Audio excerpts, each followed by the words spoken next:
काही पक्ष, काही संघटना, काही लोक सातत्यानं करतात। आणि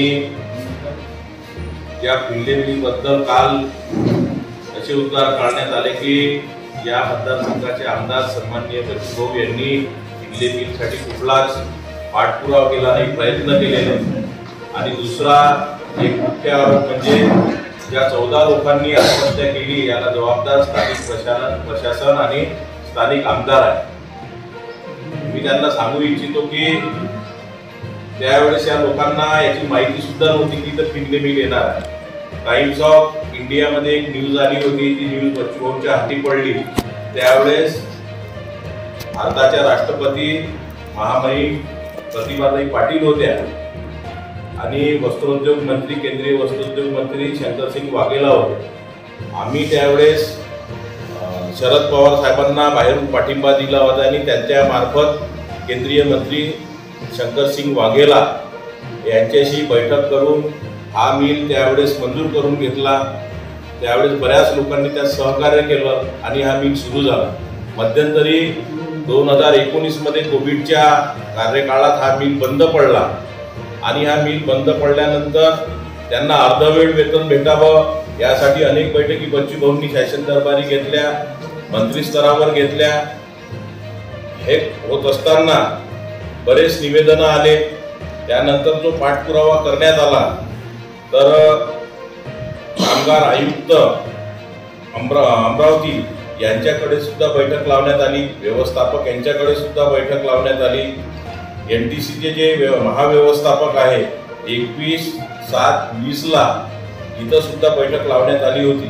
त्यानंतर कामगारांचं अजून 4/9/2020 ला निवेदन आलं, त्यावर 20/9/2020 ला राज्यमंत्री कामगार विभागाचे असताना बच्चू भाऊंनी स्वतः सर्व अधिकाऱ्यांची बैठक लावून हा प्रश्न निकाली लावण्याचा प्रयत्न केला। त्यानंतर वस्त्रोद्योग मंत्री, केंद्रीय वस्त्रोद्योग मंत्री स्मृती इराणी होत्या, त्यावेळेस सुद्धा त्यांना 5/9/20 ला पत्रव्यवहार केला, 11/9 ला पत्रव्यवहार केला, 14/9 ला पत्रव्यवहार केला आणि बैठक सुद्धा घेतली। त्यानंतर केंद्रीय मंत्री नितीनजी गडकरी यांना सुद्धा आपण पत्रव्यवहार केला। पियुषजी गोयल हे वस्त्रोद्योग मंत्री असताना त्यांना सुद्धा 30/8/21 ला पत्रव्यवहार केला आणि मंत्री वस्त्रोद्योग यांच्या सोबत 11 जुलै 2023 ला बैठक लावून पुन्हा गिरणी कामगारांना घरं मिळण्याबाबत आणि बंद झालेली मिल पुन्हा सुरू करण्याबाबत सुद्धा बैठक झाली।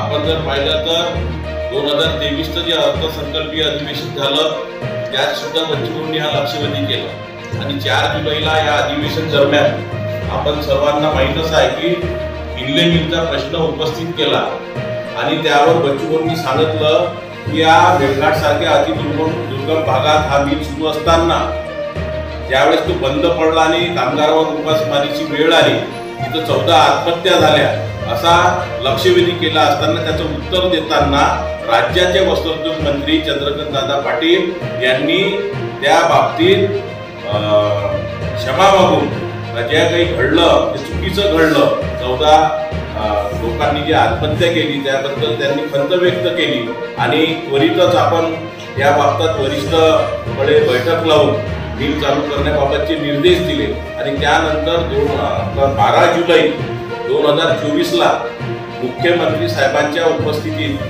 आणि वस्त्रोद्योग मंत्री चंद्रकांत दादा असतील, कामगार मंत्री असतील यांच्या उपस्थितीत बैठक लागली आणि त्यात सुद्धा सविस्तर चर्चा होऊन मिल सुरू करण्याबाबत त्यात सुद्धा स्पष्ट संकेत देण्यात आले होते। आणि या सर्व गोष्टी घडल्यानंतर याचे सर्व पुरावे आमच्या जवळ आहे। पूर्वीपासून तर आजपर्यंत केलेले सर्व पत्रव्यवहार, पेपरच्या कटिंग, ज्यांना कुणाला लागत असत, ज्यांना कुणाला काही आशंका असेल का काही बा अशा पद्धतीचा पाठपुरावा झाला नाही, मीटिंग झाल्या नाही, तर आम्ही सर्व ज्यांना कुणाला पत्र लागत असतील, त्याच्या कटिंग लागत असतील, दिल्लीच्या मीटिंगच्या कटिंग लागत असतील, मुंबईच्या मीटिंगच्या लागत असतील, ते सर्व देण्यास तयार आहोत। सांगायचं तात्पर्य एवढंच, एवढं काम केलं असताना बिनबुडाचे आरोप करायचे, कारण तोंडावर निवडणुका आल्या आणि ज्या पद्धतीनं बच्चू भाऊंनी या 5 वर्षात विकास कामं या मतदारसंघात खेचून आणले. आपण जर पाहिलं तर अचलपूर परतवाडा या थोड्या नगरीत फक्त रस्त्याकरिता बच्चू भाऊंनी तब्बल 250 कोटी इथं आणले आहे. ग्रामीण आपण पांदन रस्ते पहा, गावाअंतर्गत रस्ते पहा, ग्रामीण रस्त्याचे पूल पहा, सर्व बाबतीत सर्वांगीण पद्धतीनं विकास या मतदारसंघाचा बच्चू भाऊंनी घडवून आणला.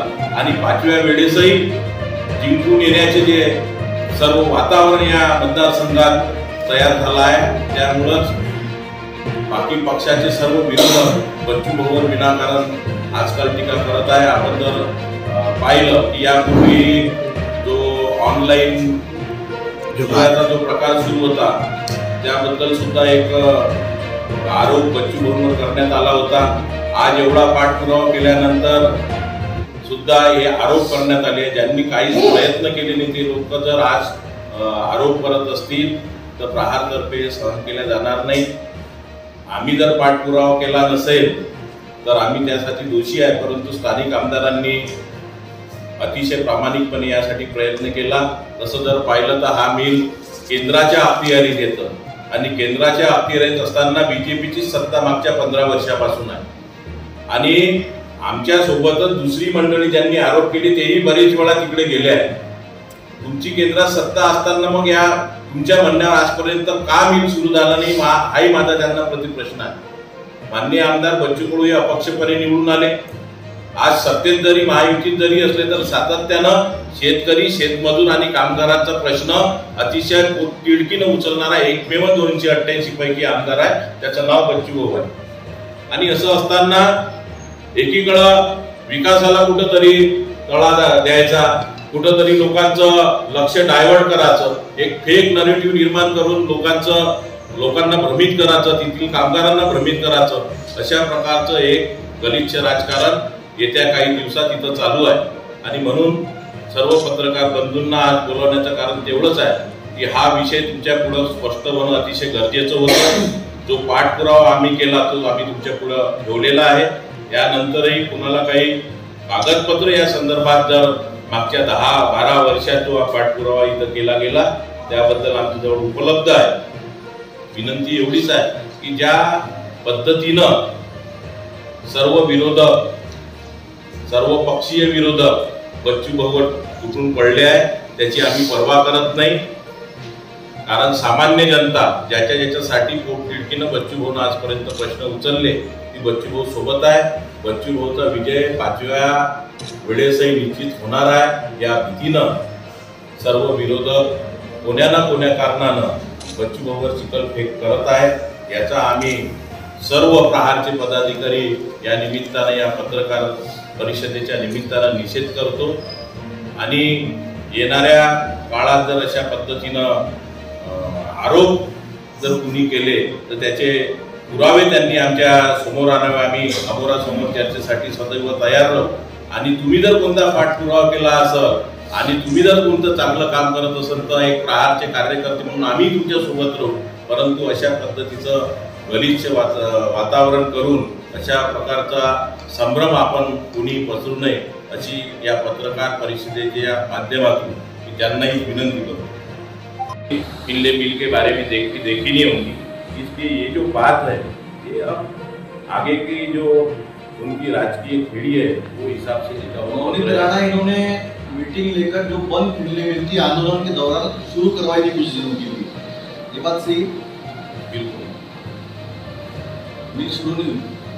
चंद्रकांत पाटिल यहाँ पर आए थे तो घोषणा किए थे. मिल शुरू हुई. घोषणा होने के बाद अगर मिल शुरू होती थी तो मिल अभी शुरू करने के लिए जाने की नौबत ही नहीं. और मैं एक बात और अच्छा हुआ आपने एक क्वेश्चन पूछा कि नवनीत राणा जब खुद सांसद थी और केंद्र में अमरावती जिले का प्रतिनिधित्व कर रही थी, जब नवनीत राणा ने मिल बंद क्यों होने दी और जब वो आज सांसद नहीं है, जब उनको ऐसा क्या मिल के प्रति प्रेम आया कि वो 2-2 बार यहाँ के स्थानिक लोगों को जाके वहाँ एक दिखावा कर रही है. के पराजय के लिए वो विधायक और दिव्यांग मंत्रालय के अध्यक्ष बच्चू कडू को एक महत्वपूर्ण काम करना है. युवा स्वाभिमान के पदाधिकारी विधायक रवि राणा और उन्होंने हाल ही में मीडिया के अंदर में 2-4 जगह अपने इंटरव्यू में कहा कि जिस तरह से नवनीत राणा को बच्चू कडू ने पराजय का मुंह देखने लगा है, तो हम भी आगामी विधानसभा चुनाव में बच्चू कडू को अचलपुर से, आपकी क्या तैयारी? ये धमकियाँ और ये बातें हम पिछले 25 सालों से सुन रहे हैं, और हम यहाँ जो लोग आपके सामने बैठे हैं, ये कोई नेता नहीं है, हम कार्यकर्ता बन के आज तक काम कर रहे हैं, आज भी कर रहे हैं। हमारे पदाधिकारी चुन के भी आए और आज भी ग्राउंड लेवल पे काम कर रहे हैं। हम किसी पार्टी के जो वोटिंग रहती है उसके भरोसे नहीं। हमारा 5 साल का काम है। हमारा काम किसानों के हित में है, मजदूरों के हित में है, कामगारों के हित में है। विधवा महिलाओं को सबसे ज़्यादा पगार देने वाला अगर कोई मतदार संघ होगा 288 में से, तो वो अचलपुर मतदार संघ है। जहाँ कामगारों की अभी जो स्कीम देने में जो पुढाकार बच्चू भाऊ ने जब राज्य कामगार मंत्री थे जब दिया था, उसमें भी अव्वल आज आप देखेंगे तो पूरे राज्य में अचलपुर का नाम आगे है। और इसलिए ये बड़े नेता क्या बयानबाजी करते हैं, इसको हम कोई दखल नहीं कह रहे हैं कि वो यहाँ अचलपुर में बच्चू भाऊ को गिराएंगे। इस पर क्या कह रहे हैं आप? सीधा टिप्पणी। बच्चू भाऊ को गिराने वाला अभी तक कोई पैदा हुआ नहीं है। जिस दिन प्रहार का कार्यकर्ता घर में बैठेगा, बच्चू भाऊ खुद चाहेंगे कि मुझे लड़ना नहीं है, उसी दिन बच्चू भाऊ इस मतदार संघ के अंदर रहेंगे। नहीं तो प्रहार के कार्यकर्ता और सामान्य जनता बच्चू भाऊ के साथ में दम के साथ बबलू देशमुख ने आरोप लगाया है कि 2 नंबर के धंधे प्रहार के पदाधिकारियों के, इस पर क्या कहना है? 2 नंबर के धंधे प्रहार के पदाधिकारी के है, तो उन्होंने उसके लिए अभी तक पुलिस प्रशासन को बोल के उनके ऊपर कार्रवाई करने को लगाना।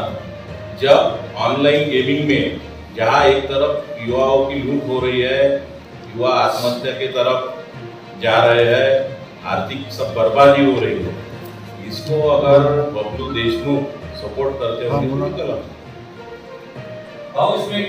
के लिए सत्ता में होकर भी सत्ता के खिलाफ बोलने का जो मादा रखता है वो बच्चू भाऊ रखते हैं। और दूसरा आपका जो सवाल है, जो गिरनी काम आपने मिल कामगार जो पोस्टर पे बैठे थे उनको मिलने नहीं गए, उसमें बहुत सी राजनीति हुई है और बहुत सी बातें पहले ही कही गई थी।